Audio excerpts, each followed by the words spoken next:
तो 2-3 टॉपिक और ख़त्म कर लेते हैं। एग्जाम में अगर आता है मान लो गैल्वेनोमीटर, तो बोलेगा उसके एप्लीकेशंस और बता दीजिए। तो ये रहा उसका फर्स्ट एप्लीकेशन। मैंने आपको बताया था ना बच्चों कि जो गैल्वेनोमीटर है ये एक बहुत ही आपका फेवरेबल या बेस्ट फ्रेंड की तरह है इलेक्ट्रोमैग्नेट्स में। इससे 2 आदमी बनते हैं, दोनों के नाम क्या हैं बोलो। एक का नाम क्या है एमीटर और एक का नाम क्या है बच्चों अपनी हेल्प का वोल्ट मीटर। लैब में जाओगे ना तो उनके भले ही ऊपर लेबल लगा होगा एमीटर का वोल्ट मीटर का, बट इनसाइड उसको किससे बना होगा, गैल्वेनोमीटर से। So now let us study how you can make an ammeter and how you can make an voltmeter. But before diving into the topic let me ask you few 10th standard topics कि 10th में कैसे पढ़ा है आप लोगों ने ammeter को। कोई बताएगा मुझे एमीटर कैसे लगता है, सीरीज में लगता है कि पैरेलल में लगता है? Anybody? How do you? Parallel में। अरे पैरेलल में एमीटर क्या मेजर करता है, पहले ये बताओ मुझे। करंट मेजर करता है, तो करंट सीरीज में कांस्टेंट होता है बेटा। तो हम याद रखें कि जो लोड सर्किट होती है, ये वाली लोड है ना, जो बच्चों क्या लिखा है यहाँ पे देखो, जो लोड सर्किट होती है उससे आप एमीटर को हमेशा कैसे लगाते हो, सीरीज में ही तो कनेक्ट करते हो और उससे करंट निकल कर जाता है। मेरी बात समझ में आ रही है? और जो वोल्ट मीटर होता है बच्चों, तो वहाँ पर ये अगर मान लो आपका लोड रेजिस्टेंस है, मतलब यहाँ पे हाथी घोड़ा फ्रिज टीवी कुछ भी हो सकता है घर का सामान, उसके दोनों एंड पे आप क्या करते हो, एक वोल्ट मीटर को कनेक्ट करके रखते हो। ये 10th क्लास के बच्चे को बहुत रिपीटेडली पढ़ा दिया जाता है और वहाँ 2 झूठ भी बोले जाते हैं। वो ये होते हैं कि करंट यहाँ आसानी से निकल जाएगा, तो resistance of ammeter, resistance of बोलो एमीटर इज टेकन एज 0, और यहाँ पे रेजिस्टेंस ऑफ जो वोल्ट मीटर होता है बच्चों, वो बोलते हैं कि इतना ज़्यादा रहेगा कि करंट पूरा का पूरा बच्चों सीधे निकलना चाहिए, उसके पास नहीं आना चाहिए। बट फिजिक्स में 0 और इन्फिनिटी कोई जगह नहीं होती बच्चों। अगर वायर है तो उसका रेजिस्टेंस होगा, और इन्फिनाइट क्या है, मतलब मैथ्स थोड़ी चल रही है कि नॉट डिफाइंड बोल के आगे बढ़ सकते हैं। हमें ये बोलना पड़ेगा प्रैक्टिकली इसका जो रेजिस्टेंस होता है बच्चों, वो क्या होता है, वेरी वेरी लो। और इसका क्या हो जाता है बच्चों, बोलो, इसका रेजिस्टेंस यूजुअली मेगा ओम्स में मिलेगा आपको, है ना, और इसका 1 और 2 ओम में मिलता है, मतलब 1 और 2 ओम्स में इसका आंसर मिल जाएगा। तो ये आपका 10th क्लास का मैंने रिवाइंड करा दिया एमीटर वोल्ट मीटर। अब बच्चों मैं आपको एमीटर बनाना सिखा रहा हूँ, और ये बेचारा कैसे लगा होता है, सीरीज। वोल्ट मीटर कैसे लगा होता है बच्चों, पैरेलल। M I clear? यहाँ तक का क्लियर हूँ क्या मैं सबको? तो चलो एमीटर को स्टार्ट करते हैं पढ़ना। एग्जाम में डायरेक्ट एमीटर ही पूछा जाता है बच्चों। तो यही ये जो सर्किट दिख रही है आपकी, देखो जो मैंने येलो पेन से सर्किट को हाईलाइट करा हुआ, ये वाली सर्किट को अपन डिटेल में पढ़ने जा रहे हैं। राइट द हेडिंग एमीटर, ठीक है। कितना कुछ सीखना है और क्या क्या पढ़ना है सब यहीं देख लेते हैं अपन। ये लिखा है बच्चों आपके लिए मैंने एमीटर, ठीक है। लिख लो फटाफट। गैल्वेनोमीटर, आप किसी भी गैल्वेनोमीटर को galvanometer can be converted, galvanometer can be converted into voltmeter. Sorry, galvanometer can be converted into ammeter by connecting a shunt resistance. ध्यान देना सारे के सारे बच्चों, a shunt resistance parallel to it. Harsh बेटा, कुणाल, ये टॉपिक मैंने पहले तो नहीं पढ़ाया है ना? वेरी श्योर हैं सब लोग? ठीक है, बहुत बढ़िया। आगे देखो, सब लोग पढ़ रहे हैं एमीटर कैसे बनता है। एमीटर बता दो फटाफट मुझे। किसी भी गैल्वेनोमीटर को उठा लेना है अपन को, ये रहा आपका गैल्वेनोमीटर, ठीक है। उस गैल्वेनोमीटर के पैरेलल में देखो, यहाँ पे पैरेलल लिखा है, तो जो व्यक्ति 10th तक सीरीज में था वो 12th में आके पैरेलल बनेगा। इट इज मेक पैरेलल, ठीक है। लगेगा वो सीरीज में, मानता हूं, लेकिन बनाया कैसे जाएगा, पैरेलल में। ये आपको हैक बता रहा हूं मैं। 10th क्लास तक जो बंदा पैरेलल कनेक्ट होता था वो 12th में आके सीरीज में बनाया जाएगा। तो हिंदी में लिख देता हूँ, सीरीज में इसको अपन मेक करेंगे या सीरीज में बनाएंगे। ऐसे याद किए जाते हैं चीज़ों को। जिसको 10th तक सीरीज में लगाते आए हो वो सीरीज में लगेगा लेकिन पैरेलल में बनेगा। जिसको 10th तक आप यहाँ देखो राइट साइड में पैदल में लगाते आए बच्चों, वो सीरीज में क्या होगा, बन के दिखाएगा। तो चलो आगे बढ़ते हैं और इसको सॉल्व करने का ट्राई करते हैं। हमें बताया जाता है कि एक करंट यहाँ से चल के आ रहा है, उसके रास्ते में कहीं पे आपने एमीटर को लगा दिया और वहाँ से फिर आपने अपनी लोड सर्किट को क्या किया, टाटा बाय बाय कर दिया। ये आपकी क्या हो गई, लोड सर्किट में कनेक्ट कर दिया। तो जो भी करंट यहाँ से निकल के जाएगा, हमें इस करंट की वैल्यू रीड करनी है। We want to measure the value of current. कोई दिक्कत तो नहीं बेटा, यहाँ तक नहीं है ना। अब ये रीड करो, एमीटर कैसे लगा है सीरीज में और कैसे बना है, बोलो। पैरेलल में बना है। तो मैं इस सर्किट को ना, ऐसे मोबाइल में अपन जूम वगैरह करते हैं ना, तो वैसे इसको जूम करके आपको पढ़ा रहा हूँ। मान लो सीधा साधा जो आपका एक करंट है वो चल के आ रहा है। हो सकता है इसका डायग्राम बुक्स में थोड़ा डिफरेंट मिले, लेकिन मैं इसको बहुत प्रैक्टिकली बता रहा हूँ। This ammeter is been now zoomed in. तो यहाँ पे करंट एंटर करके आ रहा है और मैंने जैसा आपको बताया कि हर एमीटर के अंदर एक बहुत ही प्यारा सा गैल्वेनोमीटर का कॉइल होता है और वो बैठा रहता है।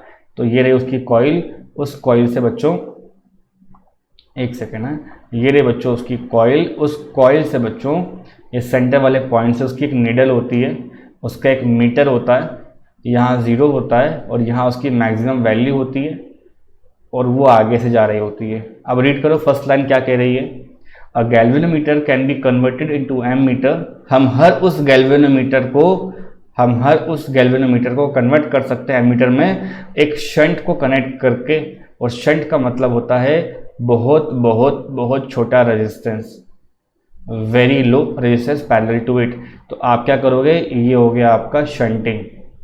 क्या मारा सर ने यहाँ पे, सर ने यहाँ पे शंटिंग कर दिया और ये आगे लेके गए। और ये आपका बचपन में 10th क्लास में पढ़ाया हुआ लोड है। और इस चीज़ को बच्चों आप एक शेडेड बॉक्स में डाल दोगे तो आपको ये अपने 12th क्लास के स्कूल की लेबोरेटरी वाला ये डब्बा दिख जाएगा, जिस डब्बे के अंदर सिर्फ और सिर्फ बाहर से ऐसे 2 नॉब दिखते हैं। एक ये नॉब होता है और एक ये वाला नॉब होता है। एक का नाम बच्चों ए होता है और एक का नाम क्या होता है, बी। इस पूरे डब्बे को क्या बुलाया जाता है अच्छे शब्दों में।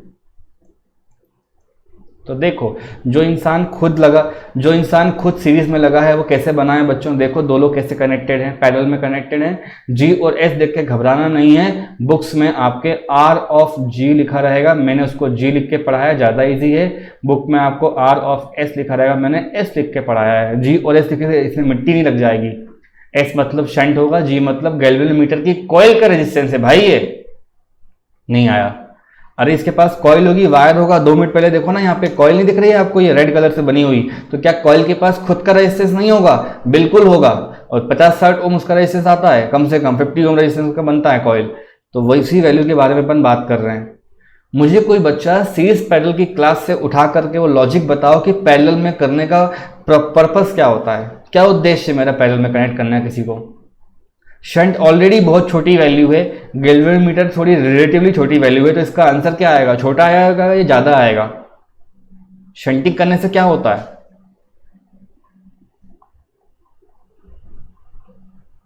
बोलो। शंटिंग करने से क्या होता है बच्चों? एनीबडी? मैंने पढ़ा दिया बच्चों आपको ये चीज तो करंट में। Resistance come, it is a very low resistance connected in parallel. अब मेरी बात ध्यान से सुनना बच्चों। एक इंसान जी है, एक इंसान एस है। मान लो जी की वैल्यू 50 है और एस की वैल्यू 2 है। तो पता है इनका आंसर कितना आएगा? इसका जो आंसर आएगा ना वो लेस देन 2 आएगा। सिखाया मैंने आपको कि क्यों करते हैं पैरेलल। छोटे वाले से भी छोटा आंसर आता है, हाँ या ना बोलो। पढ़ाया हुआ है ये चीज। तो जो भी गैल्वेनोमीटर की वैल्यू होती है उस पर अपन शंट करते हैं ताकि इसकी कलेक्टिव वैल्यू बहुत छोटी हो जाए, ठीक है। So that the whole ammeter resistance becomes very low. कोई दिक्कत, कोई परेशानी है तो फटाफट बोल दो बच्चों। शंट एक तरह का लो रेजिस्टेंस होता है, क्लियर।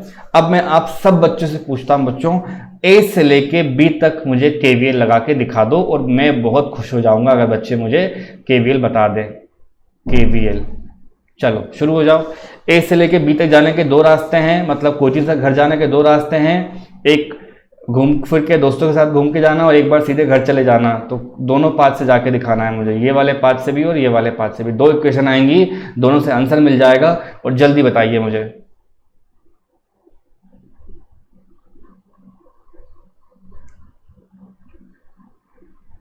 चलो पहले देख लो मेरे साथ क्या कर रहा हूं मैं। 12th क्लास बोर्ड पे समझ में आ रहा सब कुछ? यहां तक समझ में आ गया सबको? गैल्वेनोमीटर के साथ एक करंट का वैल्यू डिसाइड किया जाता है जो इसको ना फुल्ली डिफ्लेक्ट करने के केपेबल होता है। उस करंट को बोलते हैं बेटा आई सबस्क्रिप्ट में जी। ये वर्ड मैंने कई बार यूज करा है करंट चैप्टर में। तो मान लो सर आई लेकर आ रहे थे, उसमें से आई जी ऊपर चला जाएगा तो सामने कितना आएगा बच्चों? I repeat my question, I was having I G बच्चों यहाँ से ऊपर जाएगा तो सामने कितना आ जाएगा? I minus of I G. Now अब तो मैं उम्मीद कर सकता हूं ना कि आप लोग मुझे अब आंसर करके दिखाओगे। केवीएल लगा लो फटाफट। ये अपर ब्रांच से लगाऊंगा तो क्या दिख रहा है? देखो अपर ब्रांच में स्टार्ट कर रहा हूं मैं VA से, माइनस क्योंकि करंट के साथ चल रहा हूं तो करंट हो जाएगा आपका IG और ये हो जाएगा G, बराबर कितना हो गया? VB। और दूसरी बार में इसको सीधी जाके लगा लो तो ये हो जाएगा VA minus of I minus IG into S बराबर क्या हो जाएगा? VB। पूरी क्लास एक साथ बोलो किस किस को आया समझ में दोनों इक्वेशन। हम जहां रुकते हैं वो वैल्यू लिखते हैं, करंट के साथ चल रहे हैं मतलब नेगेटिव, और जहां रुकेंगे वहां पे आ जाएगा आपका VB। बच्चों फर्स्ट तो क्लियर होगा, सेकंड भी वैसे ही बनाया हुआ है मैंने। इन दोनों को सॉल्व कर लोगे तो मिल जाएगा आपको VA माइनस VB बराबर IG टाइम्स G, और यहाँ हो जाएगा VA माइनस VB बराबर I minus IG times of S। तो क्या सीखा यहाँ से आपने? बोलो सर IG टाइम्स G बराबर I minus IG into S। As your teacher it is highly recommended to just memorise this equation. इसको कहते हैं एमीटर की इक्वेशन। एमीटर ऐसे बनता है, एमीटर इक्वेशन, ठीक है। यहां से अपन शंट बता सकते हैं, शंट कितना होगा तो डेरिवेशन में आएगा तो शंट तक का करके देना होगा। तो लेफ्ट साइड पे तो IG इंटू जी लिखा है और नीचे हो जाएगा I माइनस IG। तो I का वैल्यू होता है फुल वैल्यू ऑफ करंट, मतलब जो करंट आपका एमीटर में एंटर करता है, और IG का मतलब होता है full deflection of galvanometer current, ठीक है। इस चीज को बच्चों आप बॉक्स में डाल लो, this is very very important. अब मुझे बताओ डाउट कहाँ कहाँ आया, जल्दी जल्दी बोलो। रिपीट कर रहा हूँ पीछे वाले पेज से। सर के पास था गैल्वेनोमीटर, उससे 2 बनते हैं एप्लीकेशन, एक हो जाएगा एमीटर, एक हो जाएगा वोल्ट मीटर। अब 10th क्लास के बच्चों को इतना पता होता है ना, कुछ सच है कुछ झूठ है उसमें। ऐसे बोलते हैं रेजिस्टेंस 0 होगा तो आइडियल रेजिस्टेंस होगा ना 0, सच में थोड़ा ना आ जाएगा वो, सच में उसका वेरी लो हो सकता है, मतलब 1-2 ओम तक निकल के आ सकता है, और ऐसे यहाँ पे मेगा ओम बन जाएगा। तो हम लोगों ने 10th में इसको सीरीज में बनाया था, लगाया था, लेकिन जो बनता कैसे है ये पैरेलल में। The same thing for this, ये पैरेलल में लगा होता है तो बनेगा कैसे बच्चों? सीरीज में। ये आपको कल पढ़ाया जाएगा, कल के लेक्चर में। फिर अपन आते हैं एमीटर के ऊपर। तो ये सारी बातें आपको मैंने लिख के दे दी है, पॉइंट बाय पॉइंट आप भी नोट कर लेंगे, और पेपर में बिना डायग्राम बनाए सोल्यूशन नहीं बताना है वरना गड़बड़ हो जाएगी बच्चों बहुत बड़ी, ठीक है। हो सकता है किसी बुक में आपको RG की जगह पे G मिले और RS की जगह पे S मिले, तो बच्चों मैं S और G से ही पढ़ाता हूँ कि आपको याद रह जाती चीज़ें। S मतलब सर ने शंट बुलाया था, और G मतलब सर ने गैल्वेनोमीटर की कॉइल का रेजिस्टेंस है। G मतलब कोई विदेश से आई वैल्यू नहीं है, वो भी रेजिस्टेंस ही है बच्चों। 50, 60, 70 ओम्स होगा वो वैल्यू को न्यूमेरिकल में आता है, तो जनरली 45-50 ओम्स के बीच में वैल्यू रहती है इसकी, और शंट होता है 4-5 ओम का, बस बहुत हो गया। तो इन दोनों को कंपेयर कर मतलब पैरेलल लगा लोगे तो ये आ जाएगा आंसर। अब क्या मैं आप लोगों से एक बात पूछ सकता हूँ छोटी सी, क्या मुझे आंसर कर पाएंगे सब बच्चे? इसको नेक्स्ट पेज पे लेके चलते हैं अपन। पहली बात तो मैंने आप लोगों को शंट निकालना तो बता दिया बच्चों, मैंने आप लोगों को शंट निकालना तो बता दिया। अब क्या कोई बच्चा इस डायग्राम को देख के मुझे रेजिस्टेंस का ही एमीटर का रेजिस्टेंस बता सकता है क्या? Now the resistance of ammeter, चलो बताओ बच्चों फटाफट, क्या होगा आपके एमीटर का रेजिस्टेंस, इस पूरे डब्बे का क्या रेजिस्टेंस होगा, पेपर में ये तक आ चुका है। इसकी वैल्यू ए बोल सकते हो या किसी बुक में आर और नीचे ए लिखा हो सकता है, तो मैं आपको ए से पढ़ा रहा हूँ। अंदर कितने लोग दिख रहे हैं आपको? कुणाल, हर्ष, कुमकुम, रोमित, मोहन, अंदर कितने लोग दिख रहे हैं आपको? 2 लोग। कौन कौन है? अरे अंदर एक गैल्वेनोमीटर लगा है और एक शंट लगा है, तो क्या करोगे सर, दोनों दोनों पैरेलल में लगे हुए हैं, तो हम इसको ऐसा लिख सकते हैं 1/a बराबर 1/g plus 1/s। 10th class की लैंग्वेज में ये 1/r1 प्लस 1/r2 लिखा हुआ है, विच मीन्स यहाँ आना चाहिए g into S divide by g plus S. इस चीज को बॉक्स में डाल लो और ये आपका आंसर तब मार्क करोगे जब आपसे पूछा जाएगा कि रेजिस्टेंस ऑफ एमीटर क्या होता है। बच्चों समझ में आ रहा है मेरी बात, क्या बोल रहा हूं मैं? अरे हाँ ना बोलो भाई, समझ में आ रहा नहीं आ रहा? क्लियर? तो this is the expression for your complete resistance of the ammeter, और ये आपके पास 1/a 1/b के टर्म्स हो जाएंगे, और इसी के साथ अपन एमीटर के कुछ क्वेश्चंस और करवा दूंगा मैं, तो आपकी चीजें खत्म हो जाएंगी। I see you in the next class. और अभी आप लोग मैथ्स की क्लास ज्वाइन कर लो।